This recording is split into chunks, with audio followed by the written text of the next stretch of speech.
What's the difference between us and those above us, and if you will, the masters, and those below us? Again, it is knowledge, understanding.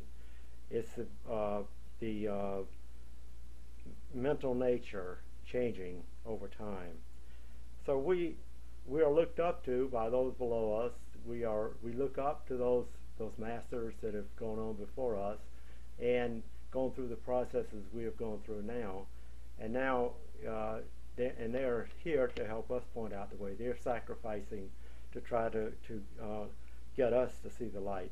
Only we can see the light. They can only do so much for us.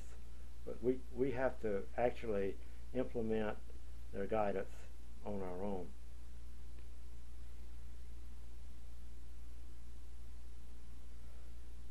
Eventually, as we progress, we will get to the point where Tom Paine has said, "All the world is my country. All mankind are my countrymen." So that's the great message Jesus gave. Tom Paine said it at that time, a couple hundred years ago.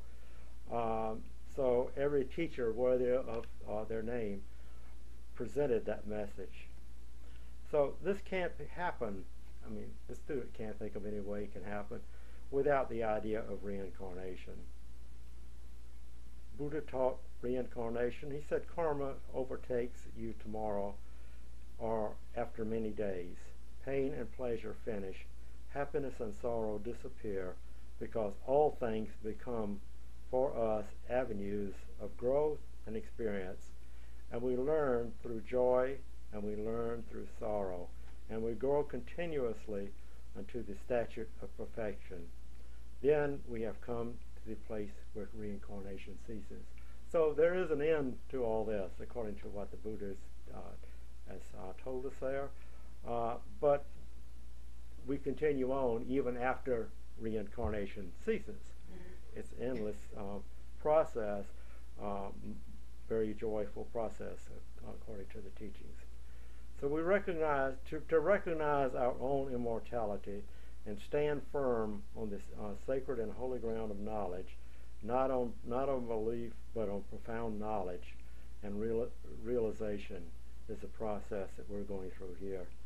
Our development is not possible unless we know that we have lived before, that we have made ourselves what we are. We are making ourselves for tomorrow. And to do it deliberately is our aim. We want adequate knowledge, necessary instruments to forge ahead, so that we can do in a shorter period of time what otherwise unconscious humanity takes millions upon millions of years to accomplish.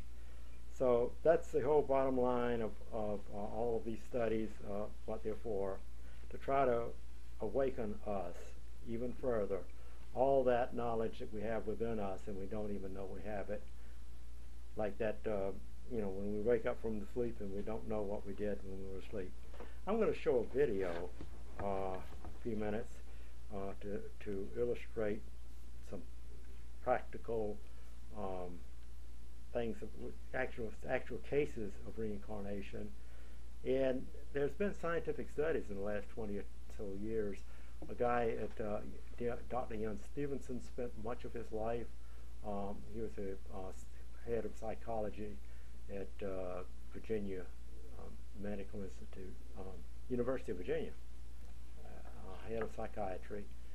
And he showed in many, many cases that people showing reincarnation, cases like that. So it's, but still, even with all that, we're having an uphill struggle to re-educate ourselves about reincarnation. So could you please turn the camera off, and I'll put this on and we'll focus the camera on